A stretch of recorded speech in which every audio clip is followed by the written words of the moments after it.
Chest में heaviness लगना, choking लगना, ऐसा लगना कि किसी ने चेस्ट पर प्रेशर डाल दिया, कोई हैवी वेट रख दिया। 65 वर्ष से नीचे के पुरुषों की संख्या ज़्यादा है और 65 वर्ष के बाद हार्ट अटैक में महिलाओं की संख्या ज़्यादा है।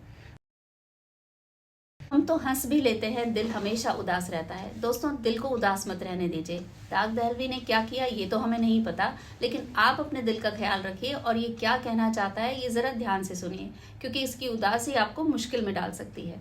नमस्कार, एक बार फिर हमारे साथ हैं डॉक्टर गौरव सिंघल। पिछले वीडियो में आपसे हमने जानकारी ली थी हार्ट अटैक के सिम्टम्स के बारे में, और इस वीडियो में आपसे हम जानेंगे हार्ट अटैक के कारणों, इसके रिस्क फैक्टर्स के बारे में। यूडेमोनिया क्वेस्ट में आपका बहुत बहुत स्वागत है। सर, जैसे कि हमने बताया कि हम पिछले वीडियो में बात कर चुके हैं हार्ट अटैक के बारे में। हार्ट अटैक बेसिकली है क्या, ये हमने आपसे जाना था। अब हम आपसे जानना चाहेंगे कि इसके कारण क्या होते हैं। देखिए, हार्ट अटैक के बहुत सारे कारण हैं। हार्ट जी। अटैक केवल एक कारण की वजह से नहीं होता है। जी।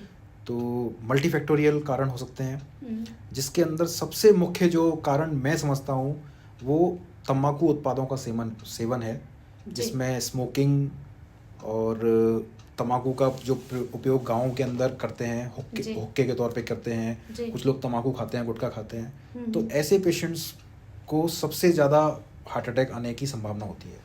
जी। इसके बाद जो शरीर में अपने कोलेस्ट्रॉल है, अगर वो बैड कोलेस्ट्रॉल बहुत ज़्यादा बन गया है, उसकी मात्रा बहुत ज़्यादा है, तो ऐसे पेशेंट्स के अंदर भी हृदय की धमनियों में लिपिड धीरे धीरे जमा होता रहता है, जो बाद में ब्लॉकेज होने की वजह से या उस लिपिड के रप्चर होने की वजह से हार्ट अटैक मुख्यतः होते हैं। इसके अलावा बीमारियों की बात करूं तो जो पेशेंट हाइपरटेंशन, डायबिटीज़, ओबेसिटी से ग्रसित हैं, इन पेशेंट्स को भी हार्ट अटैक होने की संभावना बहुत ज़्यादा होती है। फिर हम अन्य कारकों की बात करते हैं, जिसके अंदर फूड हैबिट्स आ जाती हैं, लाइफस्टाइल कारण आ जाते हैं, जिसमें अगर पेशेंट इनएक्टिव रहता है, एक्सरसाइज नहीं करता है, या पेशेंट फास्ट फूड लवर है, पेशेंट हाई सॉल्ट इंटेक लेता है, तो ऐसे पेशेंट्स को भी हार्ट अटैक होने की संभावना बहुत ज़्यादा होती है।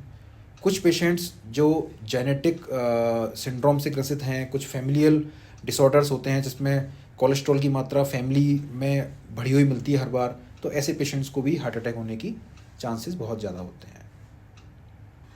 सर, जो आपने ये जो कुछ कारण बताए, इसके अलावा हार्ट अटैक के और क्या रिस्क फैक्टर हो सकते हैं।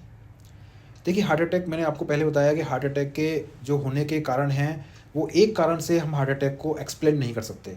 कुछ पेशेंट्स होते हैं जो कहते हैं कि मैंने कभी तंबाकू का सेवन नहीं किया, अल्कोहल का सेवन नहीं किया, मैं खाना भी ऑयली नहीं खाता हूँ, तब भी मुझे हार्ट अटैक हो गया। तो ऐसे पेशेंट्स को भी हम कहते हैं कि ये देखिए, आपके जो कारण हैं वो मल्टीफैक्टोरियल हैं। हो सकता है आपको एनवायरमेंटल पॉल्यूशन हुआ हो, एयर पॉल्यूशन हुआ हो। आजकल एक नया कॉन्सेप्ट है वेस्टर्न के अंदर कि indoor pollution is equivalent to smoking. तो यस, सो ऐसे पेशेंट जो इंडोर में ज़्यादा रहते हैं, जिनके यहाँ, और इंडोर प्लस आउटडोर ऑल्सो। सो आउटडोर पॉल्यूशन, इंडोर पोल्यूशन के अंदर जनरली हमारे जो इंटरनल जो एयर होती है उसके फैक्टर्स होते हैं। आउटडोर में जो आप देखते हो धूल या स्मोक देखते हो, फॉग देखते हो, इनके कांस्टेंट इनहेलेशन की वजह से बॉडी के अंदर इन्फ्लामेटरी रिएक्शंस स्टार्ट हो जाती हैं, और जिसकी वजह से हृदय की धमनियों में सिकुड़न स्टार्ट हो जाता है। तो ऐसे बहुत सारे फैक्टर हैं जो पेशेंट्स को हार्ट अटैक की तरफ ले जाते हैं।